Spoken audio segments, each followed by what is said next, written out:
Hi, welcome everyone to this webinar. Today we have Professor Svetlana Yanushkovich from University of Calgary. She will present the rise of machine reasoning. This webinar is a part of series of webinars offered by IEEE CIS a member each year. And I just would like to take this opportunity to thank you, Professor Svetlana, to come become our speaker for today. And I want to advertise next webinar, which will be on December 14. The topic for next month is going to be machine learning model in autonomous driving from theory to practice. So if you interested, you can register for that webinar. So now today, please welcome Professor Svetlana Yanushkovich. So. Hello, good morning or good afternoon or good evening, everyone. I'm Svetlana Yanushkovich from University of Calgary. I work there in the Department of Electrical and Software Engineering at Schulich School of Engineering, and I also direct the Biometric Technologies Laboratory, which is quite unique in Canada. So. If you are okay with that, I probably will stop sharing the camera for the time being so that it's easier to see the screen, at least for me, on my computer. So this webinar and presentation I called The Rise of Machine Reasoning, and I would like to talk about this important direction in the area of computational intelligence. So, okay, let me know if you see my second slide. The chair, yes? Yes, yes. Okay, all right, so the subtitle of this talk would be From Machine Learning to Machine Reasoning. And the topics I'm going to focus on is that what are the promising or what are the tools of computational intelligence that go a little bit beyond machine learning or help us to expand and improve the results of the currently very dominating, very popular techniques such as machine learning. So I'm going to talk about applications such as decision-making and uncertainty. I'm going to talk about the important part of the decision-making process, at least in human understanding, such as understanding the cause and effect relationship between the variables of interest when we do decision-making. And it will lead us to the discussion about probabilistic models that are probabilistic models of uncertainty, and the special type of those are called causal models, and I will focus on the graphical representations. So let me start this discussion with the citation from, and I will tell you whom we're citing on the next slide, about the current view, or I would say most recent view on decision-making support in terms of how do we draw data from the statistics, statistical representation.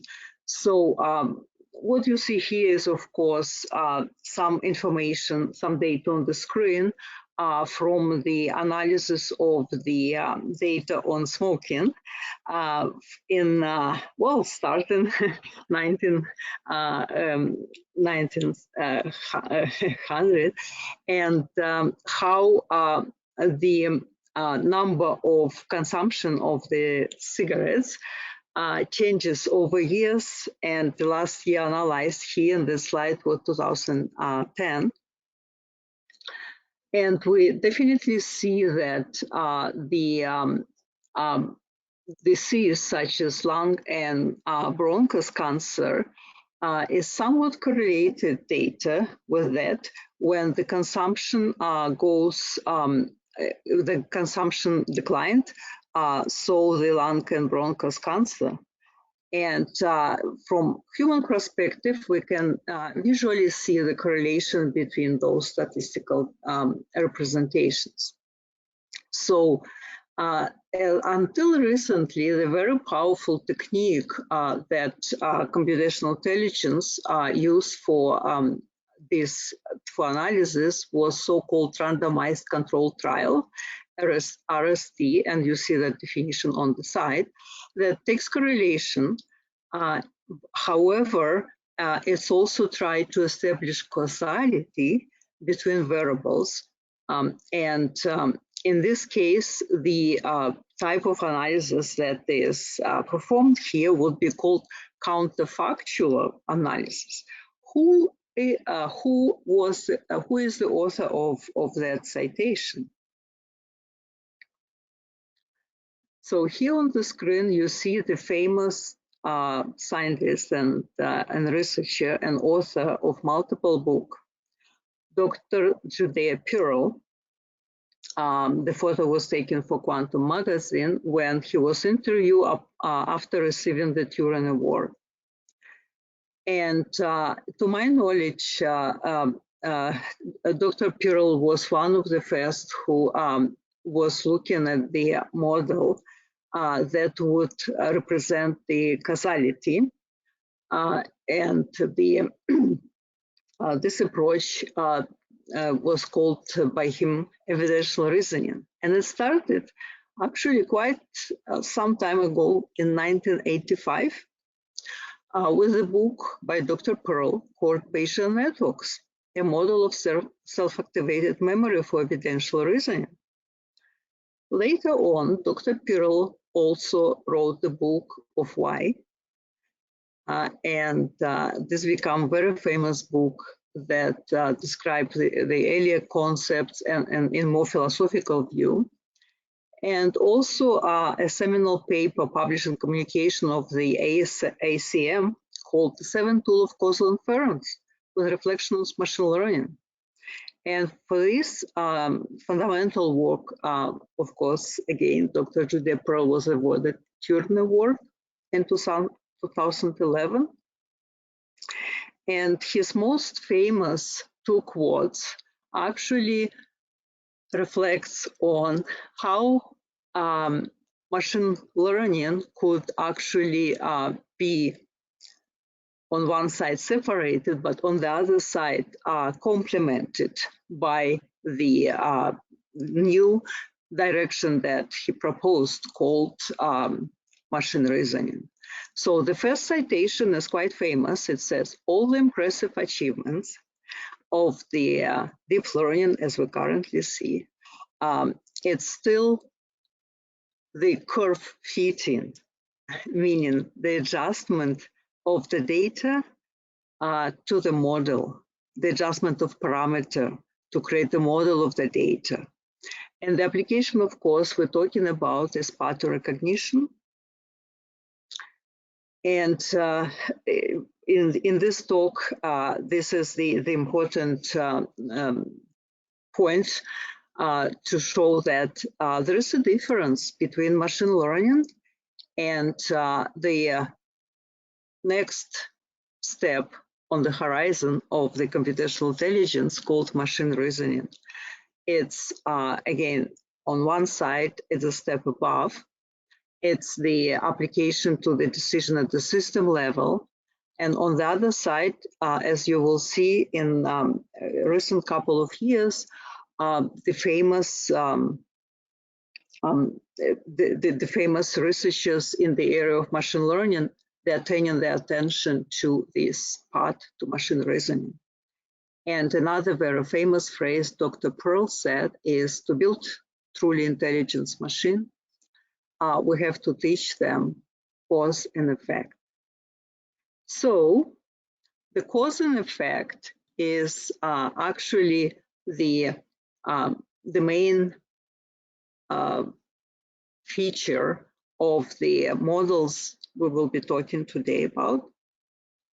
And I start with explaining what is under this decision-making under uncertainty, why we are paying attention to those specific probabilistic graphical models. So for contrast, to compare with, if we do have, as we did in the older time, just the data which are deterministic, we still can do some decision making, and it will be based on the rules. It's a rule-based prediction otherwise. However, when we have non-deterministic, probabilistic, otherwise uncertain data, we are bound to use probabilistic models to describe them. And of course, everybody in machine learning is very familiar with naive Bayes classifiers, or also called naive Bayesian models.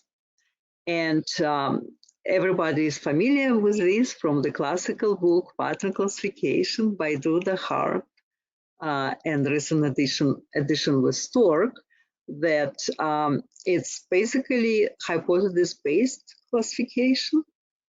When we make the decision in favor of a hypothesis or a class in our classification based on the criteria of maximum likelihood. And as this criteria, we use posterior probability, given the prior probability and the evidence, all coming from classical Bayes formula. That's why it's called naive Bayesian model. As the new approaches to such models, or to such models with the flavor of causality, came into account, here enters probabilistic graphical models. And today I will talk a bit more about the probabilistic graphical models and how they are related to the machine reasoning. So probabilistic graphical models are the subject of investigation in many areas, and one of the books that summarize it is known as the book with the same title, Probabilistic Graphical Models, published, I would say, about probably 10 years ago. They consider different models, including, of course, Markov graphical models, and there are models known mostly in non-engineering sciences called structural equation models. And the special attention there is paid to the causal graphical networks. And one type of the causal graphical networks, of course, is known as Bayesian, or sometimes they call Bayesian belief networks. So for the causal graphical networks, the most practical development was performed again by Judea Pearl in his initial book from 1985. And this initial model was dealing with crisp or point probabilities. Later on, many other models were proposed, including different interpretation of uncertainty, where instead of crisp probabilities or point probabilities, we would use other measures of uncertainty. Here I would like to note that in our group, for example, we contributed to that direction, expanding from the crisp probabilities, which is simply probability model, to still applying the causal network structure, but this time with different types of probabilities, such as interval probability models. And of course, we didn't introduce those models, but we tried to link those measures of uncertainty with causal network in order to be able to work with causal network and perform probabilistic inferences. So among them, it's fuzzy probability models, Dempster-Shafer model, and the Zerts-Marantage model. It's one of the contribution, and you see I cite one paper at the bottom. But of course, many other groups contributed to that. Again, I would like to mention Creedle sets. It's a very known model, and for them, the main joint point is, of course, using the graphical representations called causal network. But the application of this approach, that again I would like to call by general term machine reasoning, is easier to explain in terms of Bayesian network with the point probabilities. So here you see on the screen the definition of the Bayesian network. Some of you may be already using this approach in their research, and some people are looking to use it. So basically the definition in terms of graph theory, is that it's directed acyclic graph, and it represents the variables of interest, and the variable location within the graph could be in terms of the parent node or the child node. And the causal network itself is just a network. It only becomes Bayesian network when we assign conditional probability to the nodes, such as you see on the left side of the screen. In Bayesian network, there are a few rules that we can apply. And of course, it goes back to the famous Bayes rule. Here, one citation that I always cite when I explain this, for example, to the researchers in my group, to the students, or when I'm lecturing, that even many years ago, the phrase by Helmholtz about the human decision-making process, it's very well applied to the graph representation. So for the Bayesian network with the child node and the parent node types, and here you will see only very simple two-node network, we can perform reasoning based on the past experience, meaning that if we already created conditional probability table representing the frequencies of events happening in terms of relationship, again, the child node and the parent node, given the many recordings or statistics about the event associated with the parent node, we can derive conditional probability for the child node. So basically, given X, we consider Y. And on the other side, if we have the evidence and we would do some query about the parent node, then we will be updating of past experience. And this is where Bayes rule come in effect. And at the bottom of the slide, you see again this Bayes rule. So in this case, when the process of updating of past experience will be called, we're updating our belief about the parent node. So to update our belief about parent node, what we have to do is to calculate the posterior probability, X given Y. And of course, we use the famous Bayes formula where on top you see the product of the likelihood and the prior probability. And at the bottom, you see so-called marginal likelihood. In order to calculate the top part of the formula, one useful formula is the joint probability, and you can calculate as a product of the conditional probability of the child node given the parent node and the probability with respect to the parent node. So it's still the Bayes rule, the very same as in the classification using hypothesis testing, which we earlier called naive bias. But there are more rules for practical application. And those rules were linked to the graphical representation by Judea Pearl for the first time. But of course, the rules are just regular rules of the, except beside the bias rule of the total probability, and this rule is called marginalization. And the third rule that is very useful for practice is to calculate joint probability, which I already mentioned. So the Bayesian network are very famous in other areas.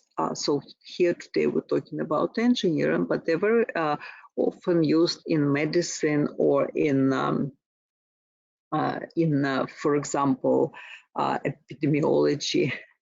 And you see here the example of the large, huge network for the hepatitis prognosis, for example. So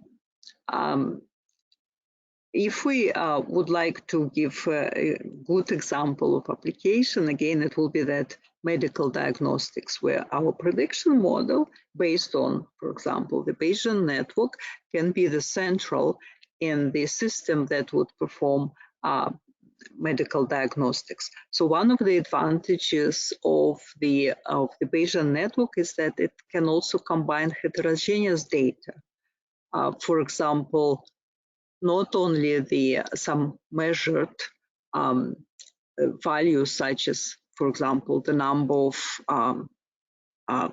of cases of the lung cancer, but also the data coming from what we would call metadata, such as age of the patient, their overall health condition, the environment they live in, and so on. So that's why this is the Bayesian causal networks are intrinsically models to perform the fusion of heterogeneous data. And I start with the simple example, just for people who are already familiar with that, to refresh your knowledge. So again, very simple for a node network with the nodes such as you see on the screen here. And each node of this causal network is now assigned with some crisp probability in terms of the conditional probability table. How do we read this table? For example, we see that for the parent node winter, there is the probability is not conditional. It's simply a probability that currently the winter is false, for example, it's 50%, and the winter is true is 50%. How do we read these conditional probabilities? For the node cold, we say, what is the probability that the cold is false given winter is false? This will be 80%, or winter is true, this will be 20%, and so on. We can interpret the rest of the table like that. And let me show you that we can do either predictive or diagnostic inference on the net. For example, for predictive, if our evidence happened to be the value assigned to the parent node, we can update our belief about the child node, and it will be represented in terms of conditional probability of y given this particular evidence or value for the variable x. In this case, if we already collected that statistics, the statistical representation about our network in order to create conditional probability table, we might as well already have this value in the table. When the evidence on the other side is available about or comes about the node y, which is the child node, we can do inference in terms of called diagnostics and update our belief about the variable x. So in this case, you see the formula will change to the conditional probability of X given Y.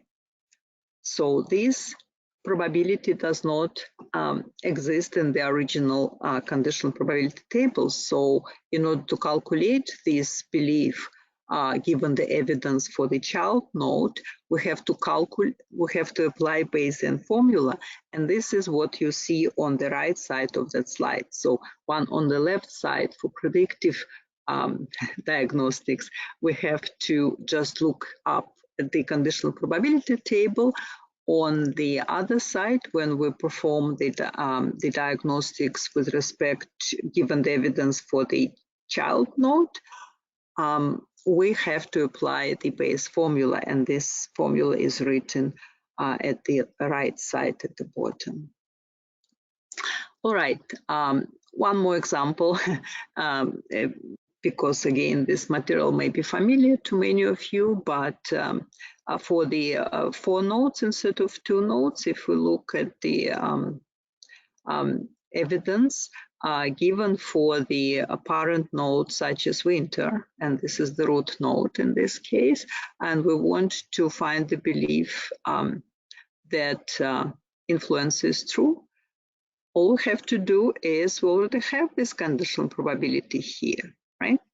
However, for diagnostics of a little bit more complicated part, if we want to calculate the conditional probability using the conditional probability given the that cold is true, and we want to update our belief about winter, that winter is true, we apply Bayes formula.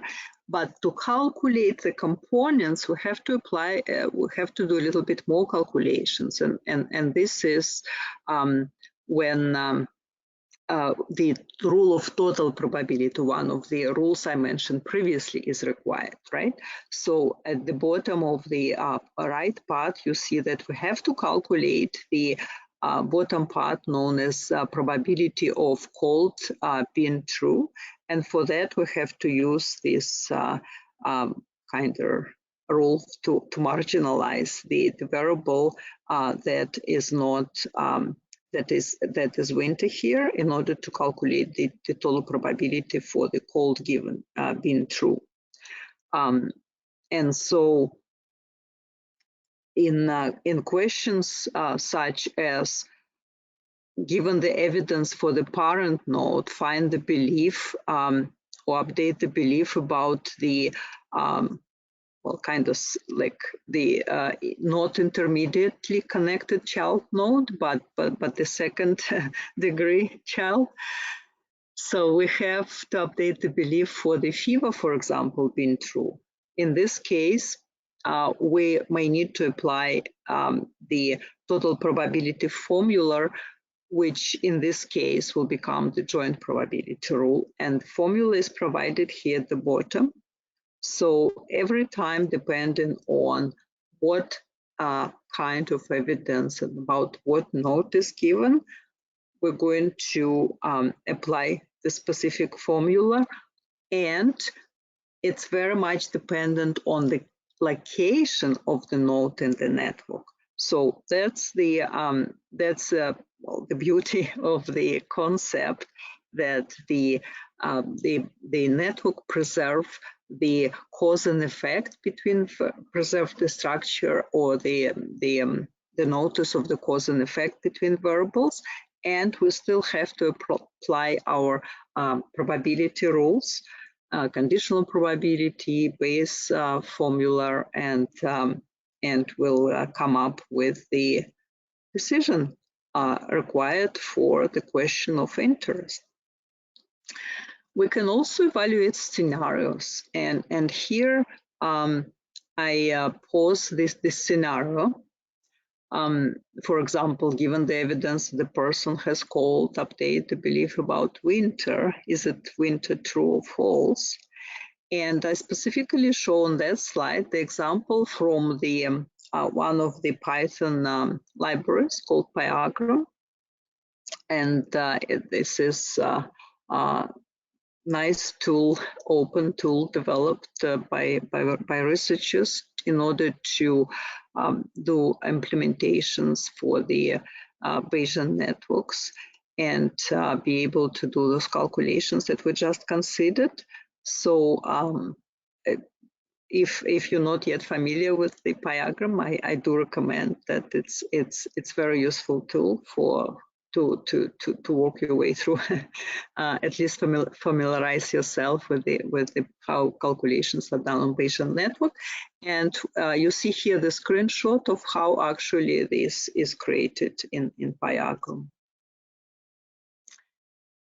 All right, so and in this case, as you see here, we would apply Bayes rule and we'll be able to see the values of probabilities using the package. So to summarize about Bayesian network before we move on the other presentations,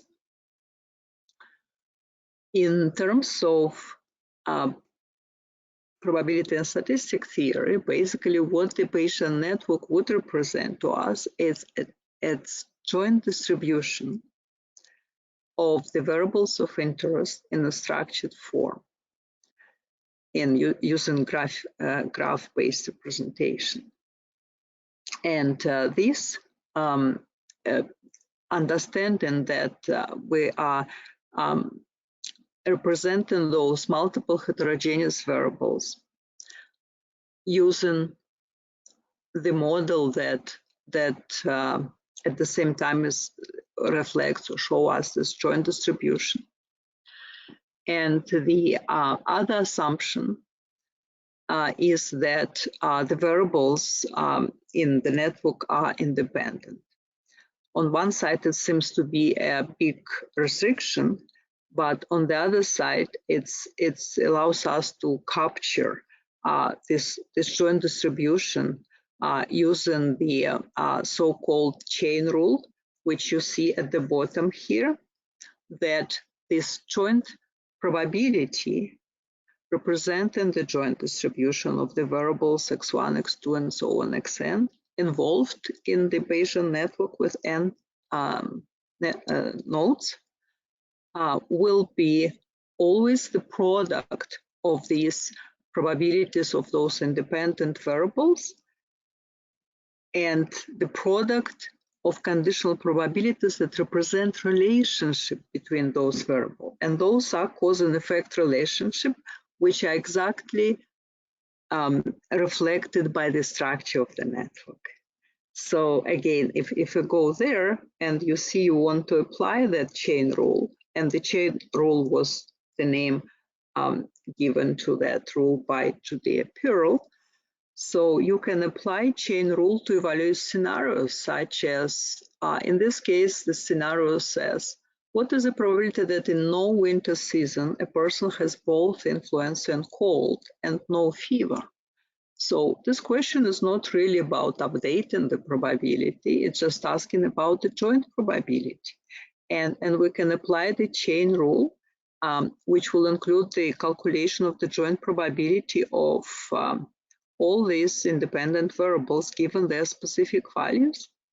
And when we apply the chain rule, it's the product of 4 probabilities, which is exactly the number of nodes in the network. And some of them will be non-conditional for the root node winter, for example, and some of them will be conditional. And you see that they're conditioned upon their parent node. So it's always the structure of the network that will reflect how our probabilities in this chain rule look like. For example, the probability of the fever node will be a conditional probability given their values of their parent node. And in this case, the fever node have 2 parents nodes, influenza and cold. So by the way, for this particular example, at the end, we receive very low probability of such event due to that we calculated the product of those probabilities. And this is what we got for that particular scenario, given these conditional probability tables. And we can calculate other scenarios. So you have the notes from the slides, and you can always look upon how we did this calculation. I provided this example on that slide because here the solution will be a little bit more complicated. We still have to apply chain rule, but inside the chain rule we may need still to use one of the three main formulas, and one of them was, as you recall, total probability. So we do that, and we can have answer to that question: what is the probability that in winter season a person got fever? No information about other nodes, but that's exactly the beauty of this probabilistic model. If you don't have information about other nodes, you're still able to calculate the required probability.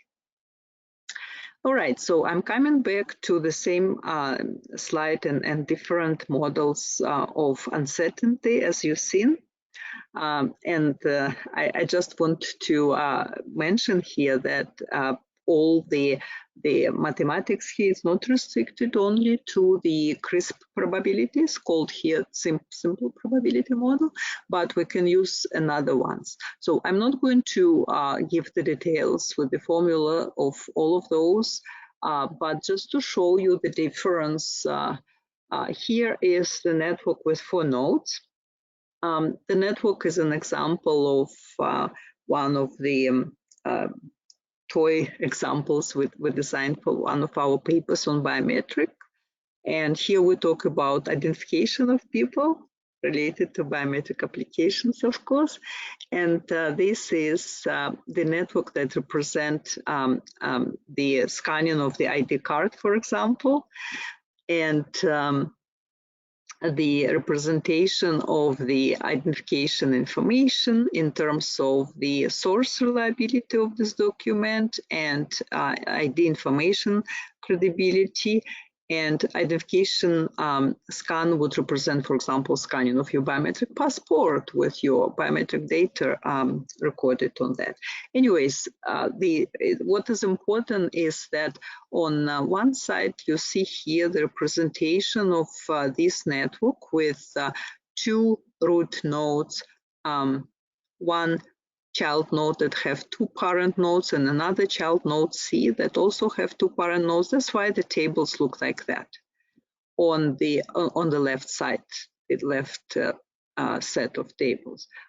If we want to look at the interval probabilities, there you see them on the right side, and we represent all these crisp probabilities now by interval probabilities. So again, it's depending on the initial data interpretation. Here we just made up some tables, and here you clearly see the difference. So the trick is to do the rules. How then you actually would combine those intervals in order to do inferences, right? In order to do the predictive or the predictive inference or the diagnostics on the networks. And so we in our group, for example, and I will acknowledge later on what exactly and who developed the tool, we compared those approaches to on the same toy example, for example, when you use the probabilities, probability intervals, and other approaches known as Dempster-Shafer model, Zers-Marandage, and fuzzy probabilities. So the application here is a risk analysis, because the risk here will be represented by our posterior probability, given the prior probabilities and the evidence. So for the network that we still consider here with the 4 nodes, if somebody is asking the question about the risk that the ID document, the biometric passport, for example, is valid. So the question is, given the reliability of ID source known as to be low, and the credibility of the result to be high, can we then evaluate the risk, estimate the risk that the ID is valid? So for that, we can evaluate the posterior probability, and of course risk notation may include also multiplying by the cost of such decision. But anyways, the simple representation of the risk is that posterior probability of interest. And my goal here is just to show in this picture that there are differences for probability intervals. We actually will get the result in terms of very wide, very broad intervals. Here, for example, between 0.6 and 1, and here between 0.4 between 0 and 0.4. For Dempsey-Schaffer, it will be the concentrated points here, as you see on that graph. And fuzzy probability here is represented by an interest in fuzzy function representations. So depending on what your application requires you to do or how you interpret the initial data, you can do inferences on the same causal network, but this time in terms of different interpretations of uncertainty. And this opens the entire possibilities to actually work with uncertainties and decision making under uncertainty. So what is next in that area?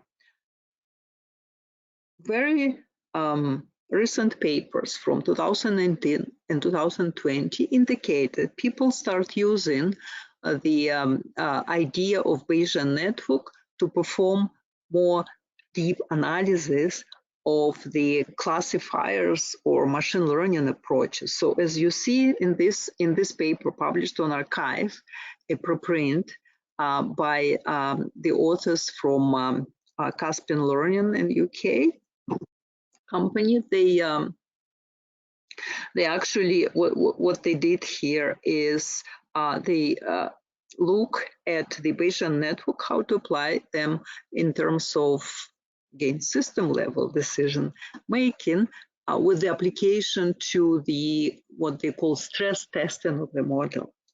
What it means is that when you change, for example, some parameters or the actually data change or the environment when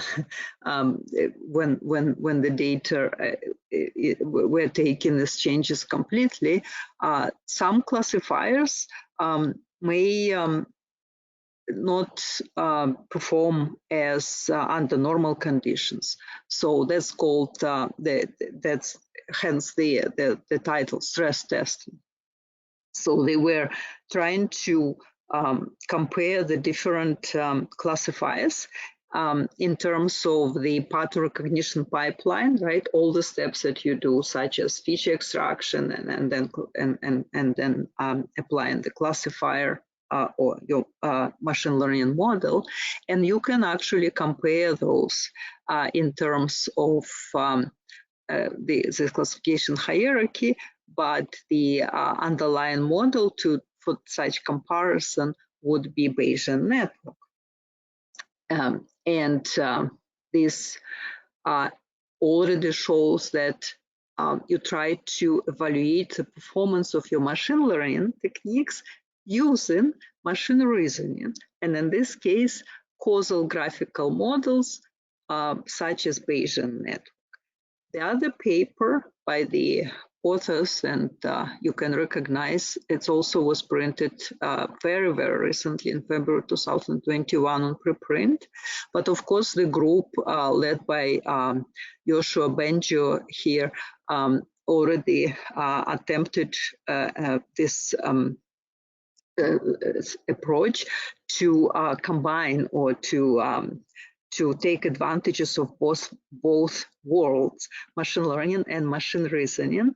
And his illustration on their part, the illustration actually shows that what if you only do the representation of your statistical model when you only have the distribution on hand for that particular classifier. What if you want to combine the distribution of parameters and make the better make the machine learning outcome or performance better. So you actually look at distribution of the contributing variables or of the contributing parameters, and this is well illustrated in one of the pictures I put here from the same paper. And that's one of the, in the words of that authors, how can we take advantage of the both approaches in computational intelligence, and in this paper they called artificial intelligence, and how to marry the causality and the traditional machine learning approaches, traditional classifier. So with that, I would like to leave some space for the questions. And for my talk, I would like to acknowledge the Natural Science and Engineering Research Council of Canada that generously support the research in our laboratory, and people of the biometric technology laboratories, especially those researchers who were co-authoring the paper I was citing today for development of the models of risk assessment on causal network and the multi-metric measures of uncertainty mapped on the Bayesian network. So I would like to acknowledge Dr. Shmerko and Dr. Sean Eastwood, who were or are researchers with the Biometric Technologies Laboratory. Thank you very much for your attention. Okay, thank you very much. If anybody has a question, you can type in the question box, and I will read the question for you then. Is there any question from the floor, from the audience? I don't see any question in the question box yet. I put up the views. Someone raise a hand.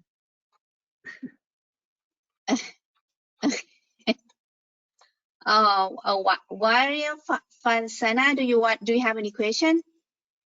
I see you raise your hand. You can type in the question box or the chat box.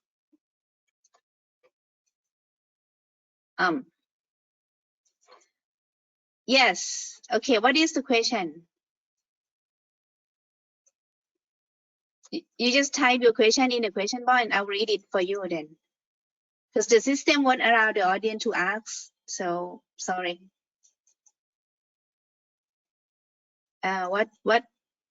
What question do you have? Okay, first question is, where do you see the application of deep learning in machine listening? Okay, so when you do again have the any classifier model, right? And we know this would be machine learning model. For example, you have again the representation somewhat like this ID network I showed you, right? The identification here. And let's say for your valid ID, you conduct the experiment and get multiple recordings of your results. So obviously this will be the probabilistically represented data. You'll have distribution, right? Again, you may have distribution as a result of the scoring or decision making for your other nodes, such as R nodes in my case, or C nodes. So now you see each node is represented by the distribution, right? Derived from the machine learning model, from the classifier. And in order to do now the decision support using those distributions, depending on what question you're asking, such as, you remember I asked her question about risk. You can ask questions about other variables of interest. And so you start working with distributions. You start working with distributions again, instead of with the just the case evidences. Mhm. And that's the marriage between the machine learning. It's the first step to get the distributions for each variable, get the conditional probability tables. Maybe you need to discretize. You can do that. And the next step, now you create your machine reasoning model, and you can start working with that. And the second application was mentioned in that paper, as you remember, and in this paper, as you remember. Okay, all right. Okay. Next question is, can we use Bayesian network in any kind of classifier? Well, the naive Bayesian rule or naive Bayesian classifier can also be represented by using graphical model. But remember, the application is still just to answer the question about the classification of the data. When the higher level, the Bayesian network that you can create for answering, for example, for risk assessment, or you can create it for decision making at system level, is still different. There you will actually do inference, not just the classifier job, which is classification. Okay. Next question is, can we? Okay, hold on. Can we say that Bayesian network is a tool to measure uncertainty in classification models?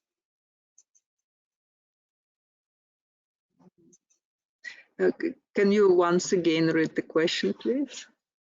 Okay. Can we say that Bayesian network is a tool to measure uncertainty in classification models? Yes, you definitely can capture uncertainty and enhance your classification models. Again, once you the reason I compared it in the beginning with the famous randomized controlled trial is that you still have to collect your statistical data, right? And this has too much uncertainty. For example, I work in the area of biometrics. There is a lot of uncertainty, right? Because of the nature of our data. So definitely Bayesian networks are very good tool to deal with such uncertainty. Okay. And next question is, how do we apply machine reasoning if we don't have any probability values or these values are not reliable? Yeah, and that's exactly the question is, the answer is hidden in your question. When the data are not reliable, so we deal with what we have to. So we choose if we can still represent this unreliable data in terms of conditional probability table, maybe we deal with intervals. Intervals actually give us a big margin of this uncertainty. And then comes the Dempster-Schaeffer, for example. It deals with possibility theory. It's even more uncertainty there can be represented.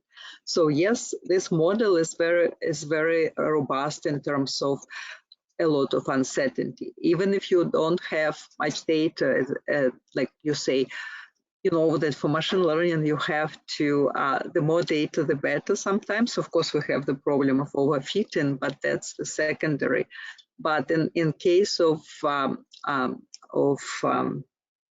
causal networks and probabilistic causal networks, you may have more uncertainty. Of course, your answer will also reflect that. Your answer will also have the big margin, right, of this uncertainty. But that's how this model works, and at least it will let you make decisions under huge uncertainty. Okay, and next question is that what are main difference between deep learning and deep reasoning? And the second question, what are the application of deep reasoning? So there are actually two questions in this question box. Yeah, so that's the main difference. Right, so that again, the machine learning is in other words, is the classifiers. They're very sophisticated. There are very sophisticated classifiers. They achieve amazing performance given enough data, right? But on the other side, it works well with quite homogeneous data. And of course, we know that most of machine learning are based on very good classifiers, neural networks, but they may not deal with heterogeneous data, such as, again, data about certain disease and, for example, the age or demographics information. How do you include demographics information into your model? You can do it with Bayesian networks, for example, okay? And where you apply Bayesian network, we do apply it in our case for decision about like at the system level, like here about the access, for example, should we provide the access to the person with such ID? We evaluate risks, we do risk assessment. So to me, the risk, and also we investigate currently the risk, trust, and bias assessment are very important for the decision making at the system level. Okay, I think this is going to be the last question. His question is, for your point versus interval probability example, did you just create intervals out of CRISP values? And does it actually improve the performance of the model by doing so? Yes.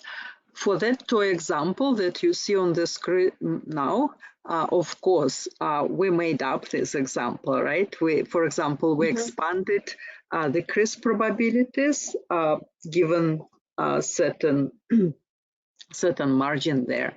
But if you have the real life example, those probabilities over those intervals can be derived from the data you have. Again, here I would like to refer to the theory called Cradle sets. There is a lot of good theory developed for that. Like, we did not invent Cradle sets in our group, but we investigated how we do inferences using intervals. Yeah. Okay. I think that's the last question. Thank you very much, Professor Svetlana. So it's a pretty wonderful talks. Thank you so much, and thank you all the audience for coming tonight. Okay. Yeah, thank you the audience for interest in this subject, and I hope I spark some interest in this direction. Okay. Oh, there's okay. And the audience just say thank you. So thank you. I'm just gonna stop right here because it's time already.